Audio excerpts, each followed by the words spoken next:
মহিলা ভূঞা স্মাৰক ন্যাসৰ উদ্যোগত বিশেষ বক্তৃতা অনুষ্ঠান অসম চৰকাৰৰ ৰাজ্যিক কৰ্কট প্ৰতিষ্ঠানৰ উদ্যোগত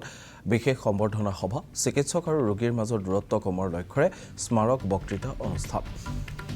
স্বৰ্গীয় মহিলা ভূঞা চিকিৎসাধীন হৈ থকা সময়ত তেওঁ যথেষ্ট পদক্ষেপ আগবঢ়াইছিল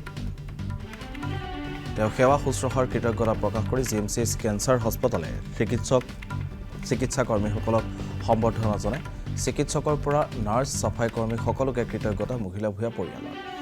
মহিলা ভূঞা বিশিষ্ট সাংবাদিক ছায়ামণি ভূঞাৰ মাতৃ আজি অনুষ্ঠানতে জিএমচিএইচৰ অধীক্ষক ডাক্তৰ দেৱজিৎ চৌধুৰী চিকিৎসক দীপেন খনিকৰ ডাক্তৰ বৰ্ণালী দত্ত প্ৰমুখ্যে কেইবাগৰাকীও চিকিৎসক উপস্থিত থাকে অনুষ্ঠানত উপস্থিত থাকে গৰিমা শইকীয়া গাৰ্গ আৰু পামী বৰঠাকুৰ ৰাজ্যৰ বিশিষ্ট সাংবাদিক প্ৰণয় বৰদলৈ আৰু আছাম টক্সৰ মুখ্য পৰিচালনা সম্পাদক প্ৰাণজিৎ শইকীয়া উপস্থিত থাকে চিকিৎসালয়তে আমাৰ মাতৃ মহিলা ভূঞাৰ বৈকুণ্ঠবামী হৈছিলে তেখেতৰ মৃত্যু হৈছিলে কেঞ্চাৰটো আমাৰ সমাজত ইমান বেছিকৈ বিয়পি পৰিছে এতিয়া আমাৰ ইয়াত এই চিকিৎসালয়খনত থাকোঁতে আমি এটা কথা লক্ষ্য কৰিছিলোঁ চিকিৎসালয়ত সদায় চিকিৎসাকৰ্মী আৰু হস্পিটেল আৰু পেচেণ্টৰ মাজত এটা সংঘাতৰ এটা বাতাবৰণহে প্ৰায় দেখা যায় কিন্তু ইয়াত এই হস্পিটেলখনত যেতিয়া মা আছিলে মই দ্বিতীয় এখন ঘৰ পাইছিলোঁ ডক্টৰ দেৱজিৎ চৌধুৰীৰ তেতিয়া ইয়াৰ ছুপাৰিণ্টেণ্ডেণ্ট আছিলে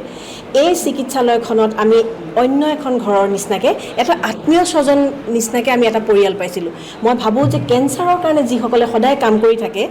নিজৰ আত্মাৰ নিজৰ একো সম্পৰ্ক নথকাকৈ বেলেগ এগৰাকী পেচেণ্টক নাৰ্ছ যিখিনি cleaning staff ward boy ward girl চিকিৎসকসকলতো আছেই তেওঁলোকক যদি আমি সঁচাকৈ অন্তৰৰ পৰা কৃতজ্ঞতা যদি আমি অকণমান জনাব পাৰোঁ তেতিয়াহ'লে প্ৰত্যেকখন চিকিৎসালয়ত মই ভাবোঁ যে এই পেচেণ্ট আৰু চিকিৎসালয়ৰ মাজৰ যিটো সংঘাত সেইটো নোহোৱা হ'ব আৰু সঁচাকৈ এইসকল ব্যক্তিয়ে বহুত কাম কৰে যিটো আমি কেতিয়াও কৃতজ্ঞতা নজনাওঁ কাৰণে চাগে আমাৰ এই কথাবিলাক বাঢ়ি গৈ থাকে সেইখিনি সময়ত এই চিকিৎসালয়খনে আমাক মাতৃক আমি বচাব নোৱাৰিলোঁ কিন্তু আমি এইটো বুজিলোঁ যে যিমান পাৰি সিমান কমফৰ্টৰ মাজত ৰাখি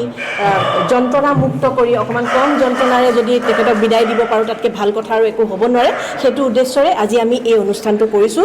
ছায়ামণিয়ে আগতে সুধিছিলে যে ইয়াতে আমি কেনেকৈ ট্ৰিটমেণ্ট কৰিম এতিয়া আমি ক'লোঁ যে আমাৰ ইয়াতে যিহেতু চৰকাৰে ইমানে উন্নত এটা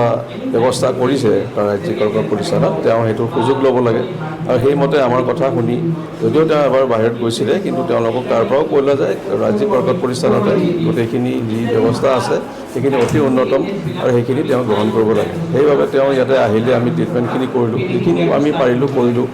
আমাৰ ইয়াতে এটা যিহেতু চিকিৎসাৰ লগত অকল ডক্টৰ বা এজন ছুপাৰিণ্টেণ্ডেণ্ট জড়িত নাথাকে ছুপাৰিণ্টেণ্ডেণ্ট মই ক'লোঁ আদেশখিনি দিলোঁ বা ডক্টৰে যোনখিনি ডাইৰেকশ্যন দিব লাগে দিলে কিন্তু গোটেইখিনি বেছিভাগ ভাল কাম যোনখিনি কাম কৰে যোনটো মানে এজন ৰোগীক মানে শুশ্ৰূষা কৰিবলৈ আগবাঢ়ি অহাত বেছি কাম একচুৱেলি আমাৰ নাৰ্ছিং ষ্টাফে কৰে বা আমাৰ যোনবিলাক হাউচকিপিং ষ্টাফ গ্ৰেড ফ'ৰ ষ্টাফে কৰে সেইবাবে আজি এই যোনটো আজি তেখেতৰ প্ৰয়াত আত্মাৰ আজি 1 বছৰ সদগতিৰ বাবে আমি চবেই কামনা কৰি ইয়াতে ৰখিছোঁ আৰু লগতে দেখিছোঁ যে তেওঁৰ যোনটো অনুষ্ঠান পাতিছে তেওঁলোকে যোনকেইজন লোক তেওঁৰ লগত জড়িত আছিলে বা সেই পেলেটিভ কেয়াৰ আৰু মেডিকেল অংকলজিৰ লগত যোনখিনি লোক জড়িত আছিলে নাৰ্ছিঙে হওক বা ডক্টৰে হওক সকলোকে তেওঁলোকে